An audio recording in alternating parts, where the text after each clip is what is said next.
নবী যখন সাইয়েদনা আবু মাহজুরা রাদিয়াল্লাহু তাআলা আনহুকে আযান শিখাচ্ছিলেন, বলেন তো বিশ্বনবীর হাতটা কোথায় ছিল? আবু মাহজুরার মাথার সামনে, এই চুলের উপরে ছিল। আবু মাহজুরা ওই স্মৃতিটাকে ধারণ করবার জন্য, ওই স্মৃতিকে বহন করার জন্য বিশ্বনবীর মোবারক হাত আবু মাহজুরার কপালের চুলের যেই জায়গায় লেগেছে, মৃত্যুর আগের দিন পর্যন্ত আবু মাহজুরা মাথার ওই চুলে কোনোদিন ছুরি আর কামার লাগায় নাই,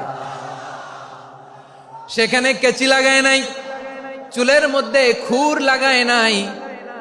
আবু মাহজুরা ডান দিকের চুল কাটতো, বাম দিকের চুল কাটতো, পেছনের চুল কাটতো, সামনের চুল কাটতো না।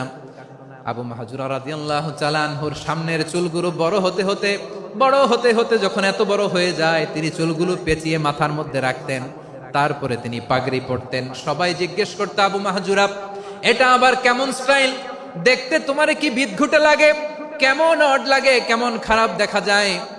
মক্কায় এমন কোন মানুষ তো দেখি নাই, ডানে চুল কাটে, বায়ে চুল কাটে, পেছনে চুল কাটে, সামনে কাটে না। ওরে আবু মাহজুরা, কেমন দেখা যায় তোমারে, তুমি সামনের চুল কাটো না কেন? আবু মাহজুরা বলে, আমি হাঁটু গেড়ে পেয়ারা নবীর সামনে বসেছিলাম, আমার এই মাথার চুলের মধ্যে মুবারক হাত লাগিয়ে বিশ্বনবী নিজে আমাকে আজানের প্রতিটা বাক্য শিক্ষা দিয়েছেন। বিশ্বনবীর মোবারক হাত, পবিত্র হাত আমার মাথার চুলের যেই জায়গায় লেগেছে, আমি চাই ওই চুলগুলা নিয়ে আমি আমার কবরের ভিতরে যাব। সাইয়েদনা আবু মাহজুরা রাদিয়াল্লাহু তাআলা আনহু ইন্তেকালের আগের পর্যন্ত মাথার সামনের চুলগুলা কাটে নাই। মাথার সামনের চুল তিনি কাটেন নাই। সুবহানাল্লাহ বিহামদি। কেমন ভালোবাসতেন বিশ্বনবী সাহাবীদেরকে, সাহাবারা কেমন ভালোবাসতেন বিশ্বনবীকে। সামনের চুলগুলো বড় হতে হতে এত বড় ছিল, পেঁচিয়ে রেখে পাগড়ি পরতেন, কাটতেন না। নবীর হাত লেগেছিল। সুবহানাল্লাহ পড়েন। তাহলে what is the lesson, moral of the story কি? মোরাল অফ দ্য স্টোরি হচ্ছে, আসছিল আজানকে ব্যঙ্গ করার জন্য, বিকৃত করার জন্য, হয়ে গেল মসজিদুল হারামের মুয়াজ্জিন। দেখেন বিশ্বনবী একটা খারাপ সিচুয়েশনের মধ্যে থেকে কি ভালো জিনিস বের করে আনলেন। আমি যে শুরুতে বলেছি কিভাবে তিনি হিউম্যান রিসোর্সকে ডেভেলপ করেছেন, ম্যানেজ করেছেন। তিনি যে চৌকস ট্যালেন্ট হান্টার ছিল, দেখেন সবার মধ্যে থেকে এরে বাছাই করে মুয়াজ্জিন বানাই দিয়েছেন। সুবহানাল্লাহ পড়েন। তার মানে এই না সবাইরে ধরে ধরে উনি মুয়াজ্জিন বানাইছেন। যার যেই ট্যালেন্ট আছে তাকে ওই কাজে অ্যাসাইন করেছেন। যার যেই প্রতিভা আছে তার প্রতিভাকে ইসলামের কাজে লাগিয়েছেন। সুবহানাল্লাহ পড়েন। যায়েদ বিন সাবিত রাদিয়াল্লাহু তাআলা আনহু নাম শুনেছেন? যশোর কথা বেরোয় না। যদি জিগায় সালমান খানের নাম শুনছেন, সবাই হাত তুলবে, জি হুজুর শুনছি, মানে সব দেখা শেষ। সালমান খান, আমির খান, অমুক খান, সব খান মুখস্থ, কিন্তু যায়েদ বিন সাবিতের নাম মুখস্থ নাই মুসলমানদের। যে সাহাবী মাথার সামনের চুল কাটে নাই, মসজিদুল হারামের মুয়াজ্জিন বানাইছেন বিশ্বনবী, সাহাবীর নাম কি? খায়া ফেলাইস, স্লোগানের সাথে খায়া ফেলাইস। আবু মাহজুরা। কি নাম? আবু মাহজুরা আল জুমাহি রাদিয়াল্লাহু তাআলা আনহু। এই নামটা আজকে নিয়ে যাইতে হবে যশোর। আবু মাহজুরা রাদিয়াল্লাহু তাআলা আনহু। 2 নম্বরে বলছিলাম যায়েদ বিন সাবিত রাদিয়াল্লাহু তাআলা আনহু। বিশ্বনবী দেখলেন মদিনার এই আনসারী সাহাবী হাইলি ট্যালেন্টেড, ইন্টেলেকচুয়াল, মেরিটোরিয়াস, জ্ঞানের প্রতি তার আকর্ষণ, মারাত্মক আকর্ষণ। বিশ্বনবী তাকে দায়িত্ব দিলেন, কোরআন যা নাজিল হয় তুমি লিখো, কাতিবুল ওহী বানায় দিলেন। সুবহানাল্লাহ। যায়েদ বিন সাবিতরে আবার আজান শিখান নাই, কারণ তার মধ্যে বিশ্বনবী প্রতিভা দেখেছেন, একাডেমিক প্রতিভা। বিশ্বনবীর একাডেমিক প্রজেক্টগুলো তিনি হ্যান্ডেল করতেন। যায়েদ বিন সাবিত ছিল বিশ্বনবীর ব্যক্তিগত সচিব। কি ছিল? ব্যক্তিগত সচিব। বোঝেন নাই? বিশ্বনবীর ব্যক্তিগত সচিব এবং দোভাষী। ইহুদিরা কিছু লিখে দিলে এটার অর্থ বিশ্বনবীরে বুঝায় দিতেন, আবার ইহুদিদের কাছে কিছু লিখতে হলে তিনি লিখে দিতেন। বিশ্বনবী একদিন বললেন, ইন্নী ওয়াল্লাহি মা আমানু ইয়াহুদা আলা কিতাব। ইহুদিরা যে চিঠি পাঠায় অর্থ তো বুঝি না, আরেক ইহুদি আইনে অর্থ করা লাগে। আবার ইহুদিদের কাছে কিছু লিখে পাঠাইতে চাইলে আমরা তো লিখতে পারি না, ইহুদিরে দিয়ে লেখা লাগে। ওরা যে পয়রা শোনায় লিখে দেয়, আমি ওদের বিশ্বাস করি না। আমার নিজের একজন লোক দরকার। বিশ্বনবী এই যায়েদ বিন সাবিতকে চুজ করলেন ল্যাঙ্গুয়েজের জন্য। উনি বললেন, জায়েদ, তোমার সফট স্কিলকে ডেভেলপ করতে হবে, তুমি হিব্রু ল্যাঙ্গুয়েজ শিখে ফেলো। জায়েদ বিন সাবিত বলল, বিশ্বনবীর মোটিভেশন আর ইন্সপিরেশন পেয়ে আমি 15 দিনে ইহুদিদের এই হিব্রু ল্যাঙ্গুয়েজ শিখে ফেললাম। শুধু শিখে ফেললাম না, হাত্তা হাদিকতু, even I became master in the language, এই ভাষা আমি পারদর্শী হয়ে গেলাম। এরপরে ইহুদিরা চিঠি লিখে পাঠালে আর কোনো ইহুদি ডাকা লাগতো না, আমি নবীর এটার অর্থ শুনে পরে বুঝাই দিতাম। আবার ইহুদিদের কাছে চিঠি লেখা লাগলে আমি জায়েদ বিন সাবিত চিঠি লিখে দিতাম। সুবহানাল্লাহ। দেখেন, এত সাহাবীর মধ্য থেকে বিশ্বনবীর একাডেমিক প্রজেক্ট, ব্যক্তিগত সচিব, দোভাষী হিসেবে তিনি জায়েদ বিন সাবিতের মতো তরুণকে নির্বাচিত করেছেন। কেমন ট্যালেন্ট হান্টার ছিল আমার নবী! সুবহানাল্লাহ পড়বেন না? বিশ্বনবীর ইন্তেকালের পরে সাইয়েদনা আবু বকর রাদিয়াল্লাহু তাআলা আনহু যখন খলিফা হয়ে আসলেন, কোরআনকে সংকলনের দায়িত্ব দেয়া লাগবে, কোন সাহাবীকে দিবেন? সব সাহাবারা মিলে পরামর্শ করলেন। সাইয়েদনা আবু বকর, ওমর সবাই মিলে এই বিশাল কোরআন সংকলনের গুরু দায়িত্ব বিশ্বনবীর ব্যক্তিগত সচিব, বিশ্বনবীর দুভাষী, বিশ্বনবীর সিলেক্ট করাই লোক জায়েদ ইবনে সাবিত রাদিয়াল্লাহু তাআলা আনহুকে দিয়েছে। কোরআনের কপি তো আজকে এখানে রাখে নাই। এই যে আজকের যে কোরআন পড়েন, এটা আগে এরকম ছিল না। কোরআন নাজিল হলে সাহাবারা চামড়ার, ওটের চামড়ায় লিখে ফেলতো, ওটের চ্যাপ্টা হাড্ডির মধ্যে লিখে ফেলতো, গাছের গুড়ির মধ্যে লিখে ফেলতো, বিভিন্ন জনের কাছে ছড়ানো ছিটানো ছিল। আবু বকর রাদিয়াল্লাহু তাআলা আনহু একসাথে করলেন, পরবর্তীতে উসমান রাদিয়াল্লাহু তাআলা আনহু একসাথে করলেন। 114 সূরার এখন এই মুসহাফ, এই কম্পাইলেশন, এই কপি আমরা পেয়েছি, যার হিউজ কন্ট্রিবিউশন ছিল। এই পুরো কোরআন কম্পাইলেশনের প্রজেক্ট ম্যানেজার ছিল জায়েদ বিন সাবিত রাদিয়াল্লাহু তাআলা। কোরআন কম্পাইলেশনের প্রজেক্ট ম্যানেজার। দেখেন, উনারে মাথায় হাত দিয়ে আজান শিখায় নাই। সুবহানাল্লাহ কইবেন না? তাহলে প্রথম সাহাবী আবু মাহজুরাকে মুয়াজ্জিন বানাইলেন, জায়েদ বিন সাবিতকে ব্যক্তিগত সচিব আর দোভাষী বানালেন, মুসআব ইবনে উমাইর রাদিয়াল্লাহু তাআলা আনহুকে ইসলামের প্রথম অ্যাম্বাসেডর বানালেন। তাহলে তৃতীয় নাম্বার একজন সাহাবীর নাম বলছি, মুসআব ইবনে উমাইর। মুসআব কি নাম? নামটা কেমন লাগে? এই কয়েকজনের ভাল লাগে, বাকিদের ভাল লাগে না? ভাল লাগে? এই এই আর কয়েকটা মিনিট দেওয়া যাবে না আমাকে আল্লাহর রাস্তে? হ্যাঁ, ঠিক আছে। আমি তোমাদেরকে ভালোবাসা দেখাবো, দোয়া করব, যদি চুপ থাকো, একেবারে চুপ, কষ্ট সহ্য করো, বাকিরে যা সওয়াব পাবে তোমরা ডবল পাবা, যেহেতু কষ্ট বেশি, কিন্তু চুপ। 3 নাম্বার সাহাবীর নাম মুসআব। এই ধাক্কাধাক্কি কেন? ধাক্কাধাক্কি কেন রে ভাই? না না না, এরকম হইলে আসবো না যশোর, আমি আর আসবো না। হয় পিছনে চলে যাও, নাহলে চুপ, ধাক্কাধাক্কি নেই। 3 নাম্বার সাহাবীর নাম মুসআব। কি নাম? He was the first ambassador in Islam. ইসলামের প্রথম ডিপ্লোমাট, প্রথম কূটনৈতিক, ইসলামের প্রথম কূটনৈতিক, ইসলামের প্রথম ডিপ্লোমাট, প্রথম অ্যাম্বাসেডর মুসআব ইবনে উমাইর। মক্কার তরুণ যুবক, উনি পারফিউম লাগাইলে মানুষ দেখলেই বুঝতো এটা মুসআব লাগাইছে। এমন ড্যাশিং ফেসের ছিল, এমন স্মার্ট ড্যাশিং ফেস, এমন পার্সোনালিটির মানুষ ছিল মুসআব রাদিয়াল্লাহু তাআলা। কারণ যিনি ইসলামের স্পোকম্যান হবেন, মুখপাত্র হবেন, তার স্মার্ট হওয়ার দরকার আছে না নাই? আকাবার প্রথম শপথ যখন হলো, তাদের সাথে বিষ্ণু ঈসা ইসলাম মদিনাতে একজন মুখপাত্র পাঠালেন, ডিপ্লোমাটকে পাঠালেন, অ্যাম্বাসেডর অফ ইসলাম, তিনি হচ্ছেন মুসআব ইবনে উমাইর। পড়েন সুবহানাল্লাহ। বিশ্বনবী দেখলেন সে অনেক স্মার্ট, তার ডেডিকেশন আছে, সিনসিয়ারিটি আছে, এবং মদিনায় যে আউস খাজরাজ গোত্রের নেতাদের সাথে ডিল করতে হবে, ইহুদিদের সাথে ডিল করতে হবে, ওখানে একজন পাক্কা জানু খেলোয়াড়ের দরকার আছে না নাই? মুসআব ইবনে উমাইর রাদিয়াল্লাহু তাআলা আনহু, ওনাকে বিষ্ণু ঈসা ইসলাম চুজ করলেন। এবং বিষ্ণু ঈসা ইসলামের এই চুজিংটা, এই সিলেকশনটা এত সুন্দর ছিল, তিনি মদিনাতে যে বিশ্বনবী আসার আগেই মদিনার জমিনকে তিনি উর্বর করে ফেলছেন। প্রতিটা ঘরে ঘরে কালিমার দাওয়াত তিনি পৌঁছায় দিচ্ছেন। জুমার বিধান নাজিল হয়েছে, কিন্তু মক্কায় পরিবেশ নাই জুমা পালনের। বিষ্ণু ঈসা ইসলাম একজনকে দিয়ে খবর পাঠালেন, যাও মদিনায় মুসাবকে যে বলো, মুসাব তো আমার শিক্ষক, আমার স্পোকম্যান, মদিনাতে যেন তারা জুমা কায়েম করে।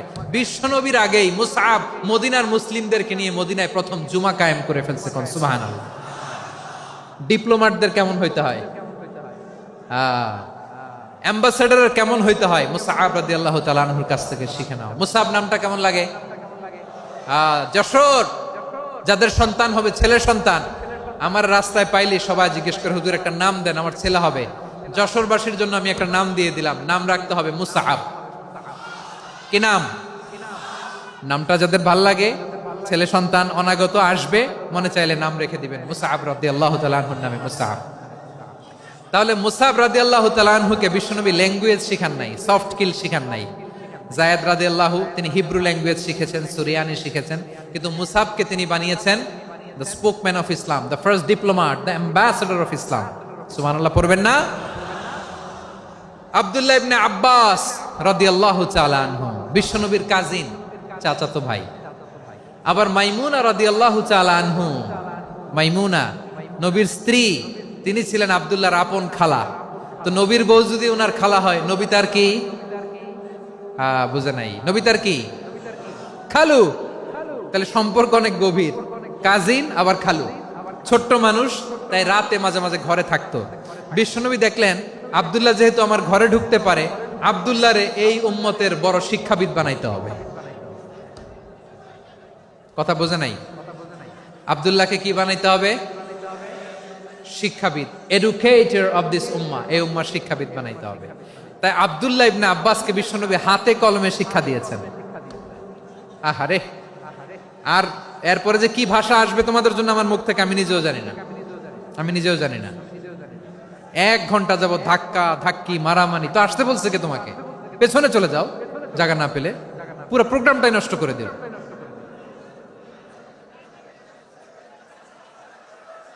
জি, আমার দিকে তাকান, আমি শেষ করে দিচ্ছি। হবে না, ইন্টেলেকচুয়াল আলোচনা এখানে হবে না, আমি বুঝতে পারছি, আমি শেষ করে দিচ্ছি।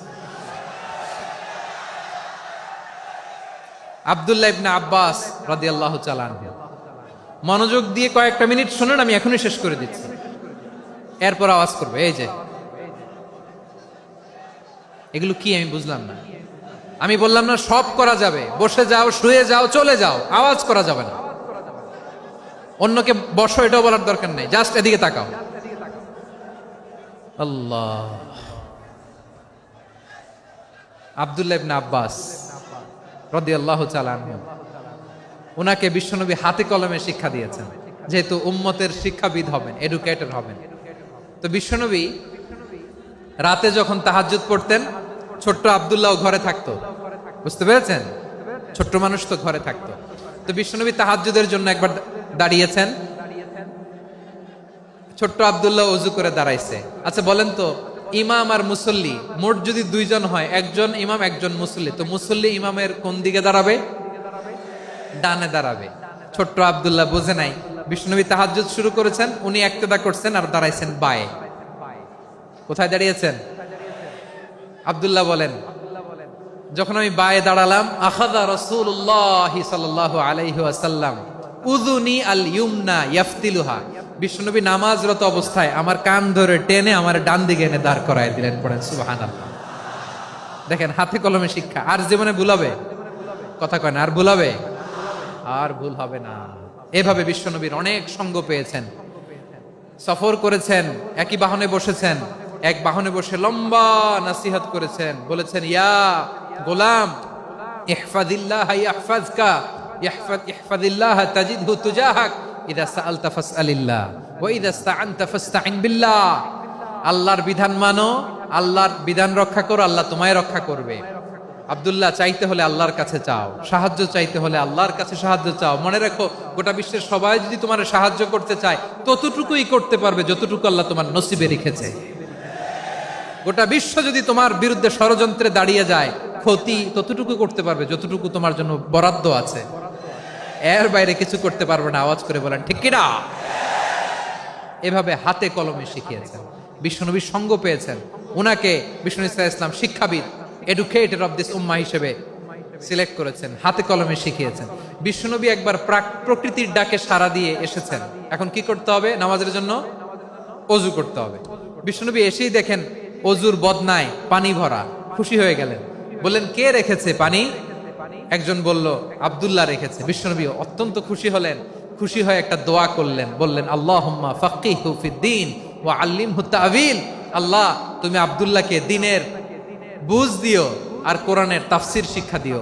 বিশ্বনবীর এই দোয়া এমন লাগছে, উনি রাইসুল মুফাসসিরিন, এই পৃথিবীতে যত মুফাসসির ছিল, যত মুফাসসির আসবে, সকল মুফাসসিরের সম্রাট হিসেবে স্বীকৃত হয়েছেন আব্দুল্লাহ ইবনে আব্বাস। বিশ্বনবী ওনারে আজান শিখান নাই, বিশ্বনবী ওনারে ল্যাঙ্গুয়েজ শিখান নাই, বিশ্বনবী ওনারে অ্যাম্বাসাডর বানান নাই, হাতে কলমে শিক্ষা দিয়েছেন। ছোট্ট মানুষ, বিশ্বনবী ইন্তেকাল করলেন। আবু বকরের সময় গেল, ওমরে ফারুকের খেলাফত, তখনও তিনি তরুণ। ওমরে ফারুক রাদিয়াল্লাহু তাআলা আনহু ওনার ক্যাবিনেট মিনিস্ট্রির বৈঠকে এই আব্দুল্লাহ ইবনে আব্বাসকে পাশ দিয়ে বসায় রাখতেন। বয়স্ক সাহাবারা এটা পছন্দ করতো না, তারা বলতো ঘটনা কি, আব্দুল্লাহর মতো ছেলে নাতি আমাদের আছে, এরা কেন রাখে ওমরে ফারুক? ওমরে ফারুক এটা টের পেলেন, তিনি বুঝতে পারলেন যে ক্যাবিনেট মেম্বাররা এটা পছন্দ করে না, ছোট্ট আব্দুল্লাহরা কেন রাখি, কেন যে রাখি এটা একদিন বুঝাবো। একদিন মিটিং এ তিনি সবাইকে বললেন, ইদা জাআ নাসরুল্লাহি ওয়াল ফাতহ। এই আয়াত দ্বারা উদ্দেশ্য কি বলেন তো মুরব্বী সাহাবীরা? এক সাহাবী বলেন, এই সূরা দ্বারা উদ্দেশ্য, আল্লাহ বলেছেন আমাদেরকে বিভিন্ন ল্যান্ড, বিভিন্ন এলাকা বিজয় করতে হবে। ওমরে ফারুক বললেন না, হয়নি। আরেকজন বললেন, বিজয় হওয়ার পর আমাদের বেশি বেশি আল্লাহর বরত্বের ঘোষণা দিতে হবে, এটা উদ্দেশ্য। ওমরে ফারুক বললেন না, হয় নাই। যারে জিজ্ঞেস করেন কেউ পারে না। সব শেষে বিশ্বনবী ছোট্ট আব্দুল্লাহরে বলেন, আব্দুল্লাহ ইদা জাআ নাসরুল্লাহি ওয়াল ফাতহ এর দ্বারা উদ্দেশ্য কি বলতো?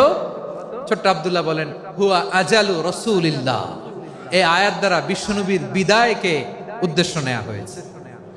ওমরে ফারুক বললেন, হাযা হুয়া, এটাই তো সঠিক উত্তর, এটাই সঠিক তাফসীর এই আয়াতের।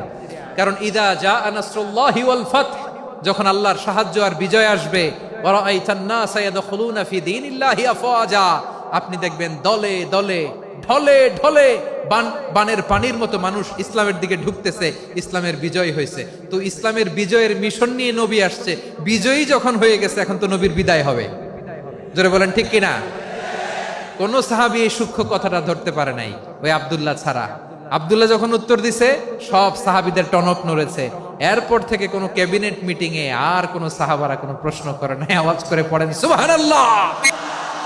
বিশ্বনবী আব্দুল্লাহ ইবনে আব্বাসকে দ্য এডুকেটর অফ দ্য উম্মাহ, উম্মার শিক্ষাবিদ হিসেবে গ্রহণ করেছেন। আওয়াজ করে পড়তে হবে আল্লাহু আকবার।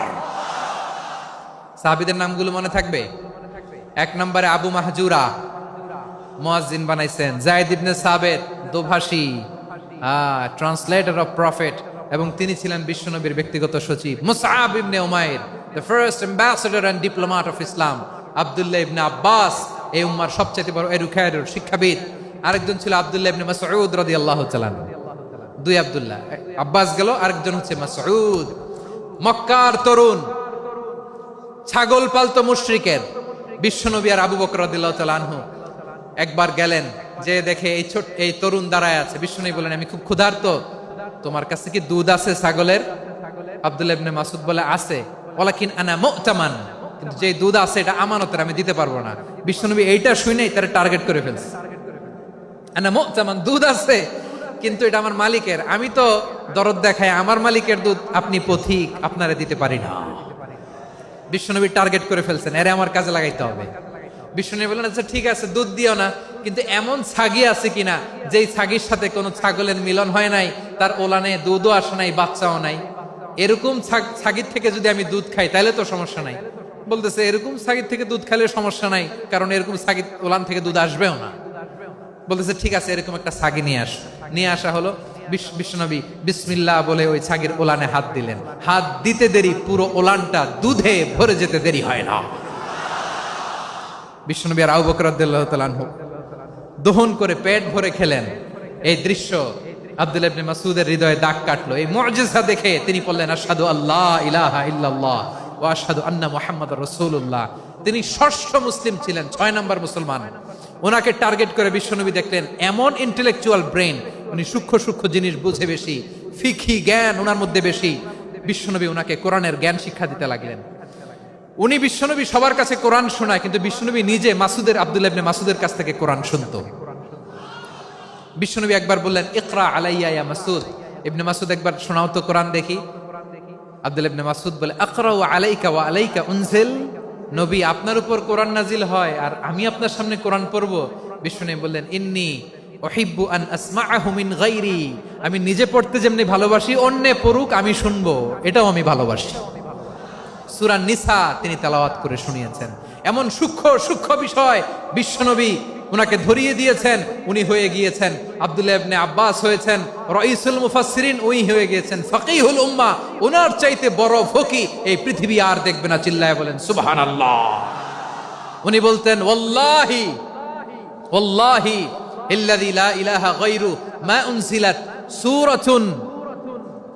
উনজিলাত সূরাতুন ইল্লা ওয়া আনা আ'লামু আইনা উনজিলাত ওয়া ফীমা উনজিলাত। বিশ্বনবী এমন ভাবে কোরআনের দার্স আমাকে দিয়েছেন, কোরআনে যত সূরা নাজিল হয়েছে, যেখানে নাজিল হোক না কেন আমি জানি এটা কোথায় নাজিল হয়েছে এবং কোন প্রেক্ষাপটে নাজিল হয়েছে। এমন একটা সূরা নাই যে সূরার কোথায় নাজিল হয়েছে আমি মাসুদের জানা নাই, কোন প্রেক্ষাপটে নাজিল হয়েছে আমার জানা নাই। এরকম ঘটবে না, চিল্লায় বলেন আল্লাহু আকবার। এই আব্দুল্লাহ ইবনে মাসউদ রাদিয়াল্লাহু তাআলা আনহু ওমর ফারুকের সময় কুফার চিফ জাস্টিস ছিলেন। কুফা নগরীর চিফ জাস্টিস। চিফ জাস্টিস বুঝেন নাই? বিচারপতি। কি ছিলেন? সবাই বলে নাই কি ছিলেন? বিচারপতি ছিলেন। এবং ওনার যে ফিকহি জ্ঞানের ধারা, এটাই আলকামা, ইব্রাহিম আন-নাখাই, হাম্মাদ ইবনে সুলাইমান হয়ে ইমাম আবু হানিফা পর্যন্ত পৌঁছেছে। এবং ওনার ফিকহি জ্ঞানের ধারাই হানাফি মাযহাবে অ্যাকসেপ্ট হয়েছে। আজও এগুলো হানাফি মাযহাবে চর্চিত হয়। হানাফি মাযহাবের সব ফিক আব্দুল্লাহ ইবনে মাসউদের ফিকহি জ্ঞানের ধারা থেকে নেওয়া হয়েছে, চিল্লায় পড়েন সুবহানাল্লাহ। তাহলে উনাকে বিশ্বনবী বানিয়েছেন জুরিস্ট, আইনবিদ, ফাকিহ। উনারে আজান শিখান নাই। হিউম্যান রিসোর্স ডেভেলপমেন্ট কিভাবে করবেন, মানব সম্পদের উন্নয়ন কিভাবে করতে হয়, কিভাবে যার যেখানে প্রতিভা কাজে লাগাতে হয় উনি দেখিয়েছেন। সুবহানাল্লাহ পড়বেন না? খালিদ বিন ওয়ালিদ নাম শুনছেন? কে কে শোনেন নাই হাত তোলেন। কি ছিলেন? বীর যোদ্ধা ছিলেন খালিদ বিন ওয়ালিদ। কিন্তু তিনি ইসলাম ধর্ম গ্রহণ করেছেন অনেক দেরিতে, 8ম হিজরিতে। তার মানে 8ম হিজরির আগে উনি মুশরিকদের পক্ষে লড়াই করেছেন। ওনার হাতে কত মুসলিম সাহাবী যে নিহত হয়েছে হিসাব নাই। বিশ্বনবী টার্গেট করে রাখছে, তুমি আমাদের মুসলিমদের এত ক্ষতি করলা, তুমি যখন মুসলমান হবা তোমারে দিয়ে আমি এমন কাম করামু যে এটা আর কেউ করতে পারবে না। সুবহানাল্লাহ নাই? যশোর ক্লান্ত হয়ে গেছে।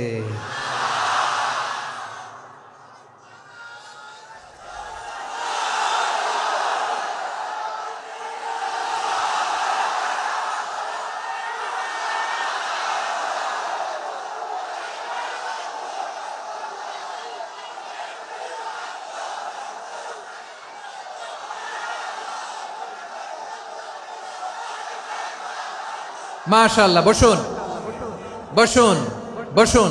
খালিদ বিন ওয়ালিদ রাদিয়াল্লাহু তাআলা 8ম হিজরিতে মুসলিম হয়েছেন, মক্কা বিজয়ের আগে। তো মক্কা বিজয়ের আগে যখন মুসলিম হয়েছেন, এর আগে কি করছেন? কাফিরদের সাথে যুদ্ধ করেছেন।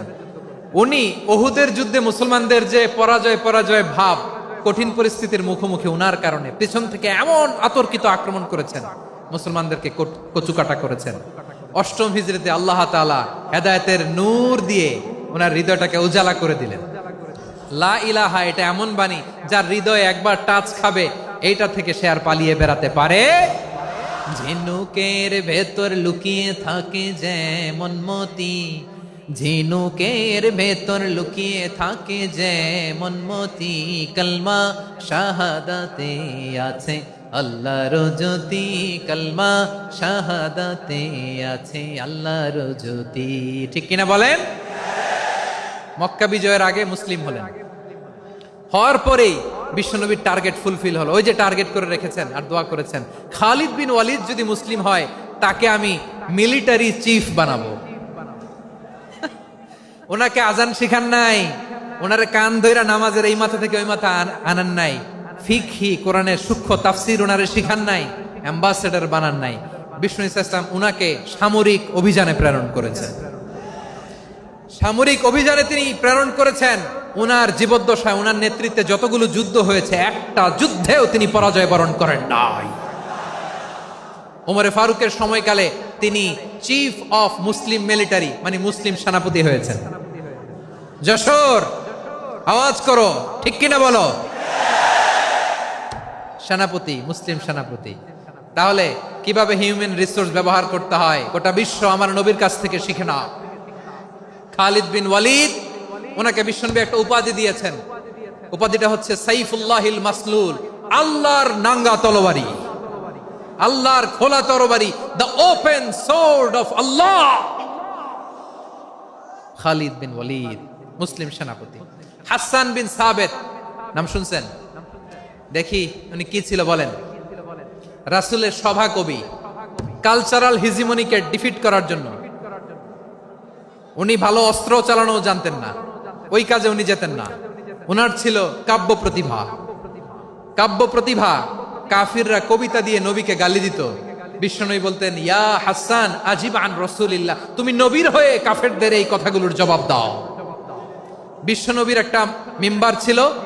বিশ্বনবীর মিম্বারের পাশাপাশি মসজিদে নববীতে এই হাসান বিন সাবেতের জন্য বিশ্বনবী একটা স্পেশাল মিম্বার বানিয়ে দিয়েছেন।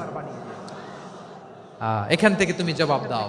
এবং বিশ্বনবী বলেছেন, আল্লাহুম্মা আইয়িদহু বিরূহিল কুদুস। আল্লাহ, হাসান আমার পক্ষে জবাব দেয়, তুমি জিব্রাইল মারফত তাকে সাহায্য পাঠাইয়া দিও।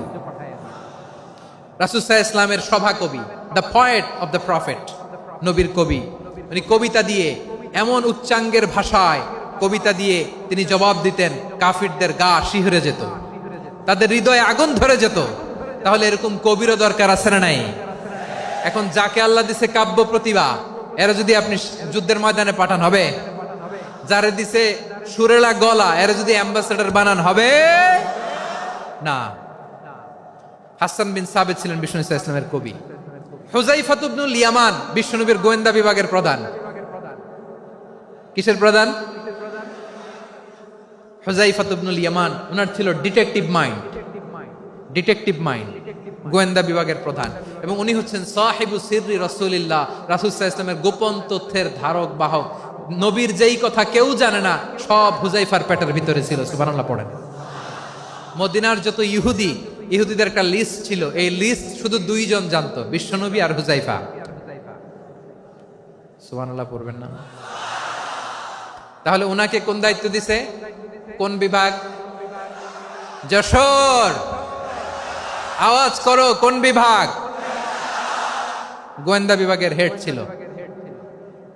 খন্দকের যুদ্ধে প্রচন্ড আজকের মতো শৈত্য প্রবাহ, মাটি খনন করতে করতে সাহাবীদের পেটে ক্ষুধা নাই, দাঁড়াইতে পারে না নামাজের জন্য, এত ক্লান্ত, ক্ষুধা, ক্লান্ত, শ্রান্ত। বিশ্বনবী বললেন, কে আছো? এই কঠিন শীত, এই ভয় আর ক্ষুধার মধ্যেও খন্দকের পরীক্ষার টপকে শত্রু শিবিরে যে আমাকে তথ্য দিবা, কে আছো? কারো গায়ে শক্তিই নাই যে দাঁড়াবে, কেউ দাঁড়ায় না। বিশ্বনবী তখন নিজে হুযায়ফাকে ডাক দিলেন, হুযায়ফা, যে আমাকে আজকে শত্রু শিবিরের তথ্য এনে দিবে, সে জান্নাতে আমার মোরাফাকা, আমার সঙ্গী হবে। হুযায়ফা রাদিয়াল্লাহু ইবনুল ইয়ামান জীবনের ঝুঁকি নিয়ে এই ক্ষুধা, শৈত্য প্রবাহ, কোল্ড ওয়েভসকে উপেক্ষা করে পরীক্ষা টপকে শত্রু শিবিরে যে সবার কথাগুলো চুপে চুপে শুনে বিশ্বনবীর দরবারে এসে গোয়েন্দাদের মতো তথ্য সরবরাহ করেছে। বিশ্বনবীর গোয়েন্দা বিভাগের প্রধান হুযায়ফা ইবনুল ইয়ামান ইন্টেলিজেন্স বিভাগ চালাতেন। মুনাফিকদের নাম ওনার কাছে ছিল। মুআয ইবনে জাবাল মদিনা রাষ্ট্রের সবচেয়ে সিনিয়র আমলা ছিলেন। আমলাতন্ত্র চিনেন তো?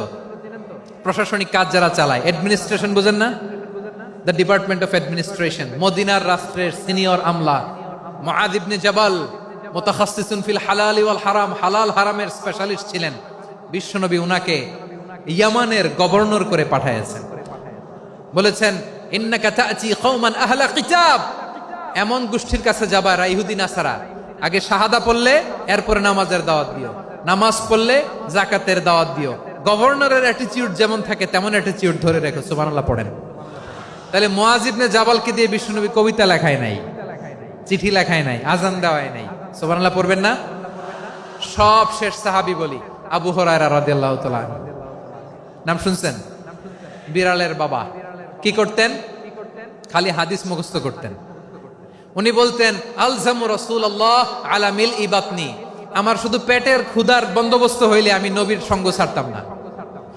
আমার আনসার সাহাবারা ক্ষেত খামারের কাজ করত, আমার মুহাজির সাহাবারা ব্যবসা করত, আর আমি নবীর সাথে সাথে থাকতাম। শুধু সকাল বিকাল দুই বেলা যদি আমার খাবারের বন্দোবস্ত হয়, আমি আর নবীর লক ছাড়ি না। সুবহানাল্লাহ কইবেন না?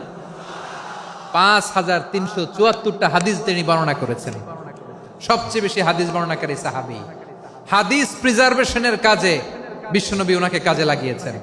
উনি একদিন বলেন, ইয়া রাসূলুল্লাহ আসমাউ মিনকা কাসীরান ফালা আহফাজু। নবী অনেক কথা শুনি, আমার মনে থাকে না। বিষ্ণু বললেন, তাই? উবসুত রিদাক, তোমার চাদরটা বিছাও। আবু হুরায়রা বিছালেন, বিশ্বনবী হাত বুলায় দিলেন, এরপরে অনেক হাদিস বর্ণনা করলেন। আবু হুরায়রা বলে, তারপর থেকে বিশ্বনবী যাই বর্ণনা করে আমি শুনি আর একটাও ভুলি না। এখন সুবহানাল্লাহ। বিশ্বনবী ওনাকে হাদিস প্রিজার্ভেশন, নবীর এই যে লক্ষ্য হাদিস প্রিজার্ভেশনের এই দায় দায়িত্ব দিয়েছেন সাইয়েদনা আবু হুরায়রা রাদিয়াল্লাহু তাআলা আনহুকে। প্রিয় ভাইরা, তাহলে 10 জন সাহাবী